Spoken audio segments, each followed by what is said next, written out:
An autopsy at the heart of Newegg's downfall is a simple truth. They stopped caring about their customers. They didn't take responsibility. They didn't fix broken systems. They didn't act until they were publicly called out, and by then, trust was shattered. Leadership turnover is high. Most executives don't stay long enough to fix anything. Customer loyalty has nosedived.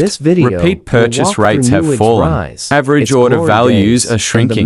People still want Newegg to succeed, but they just don't trust them with important and expensive tech purchases anymore. Can Newegg come back? In their 2023 investor report, Newegg blamed their decline on conservative consumer spending and high costs. But the real problem is simpler. They forgot the #1 rule in business.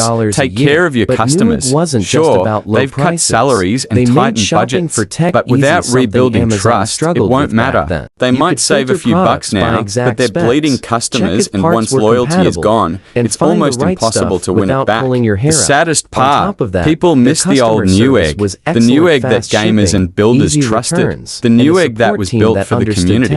Alright, that's it for today's episode of Breakthrough Biz. Hope you got something valuable out of it. If you did, feel free to like, subscribe, or just stick around. Lots more to come. But zoom out a bit, and the picture changes. Since going public in 2012, Newegg stock has fallen from $99 to less than $1. On employee review sites like Glassdoor, the company barely scrapes 2.3 stars. Former employees complain about bad management, layoffs, low pay, and constant stress. Even the positives are depressing. One review said, "The people are nice because everyone's miserable together." And financially, Newegg started making profits during the pandemic, over $30 million in 2020 and 2021, but it didn't last. By 2022, they were back to losing tens of millions of dollars, and today, they have a dangerously high debt load. According to some estimates, Newegg has a 35% chance of going bankrupt in the next 2 years.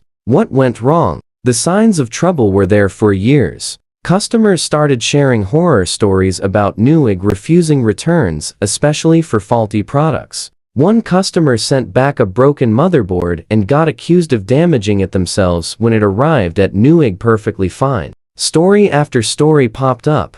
Bad RAM, busted motherboards, denied returns, and no help from customer service. At first, it seemed like just isolated incidents, but over time, pattern emerged. Newegg wasn't standing by its customers. The breaking point. In 2022, things finally exploded. A popular YouTube channel, Gamers Nexus, returned a brand new, unopened motherboard to Newegg. Newegg denied the return, blaming customer damage again. Problem is, the box was never even open. Gamers Nexus exposed everything. Newegg was reselling previously returned and broken items as new. Their video went viral, getting over 1.5 million views and unleashing a flood of customer complaints.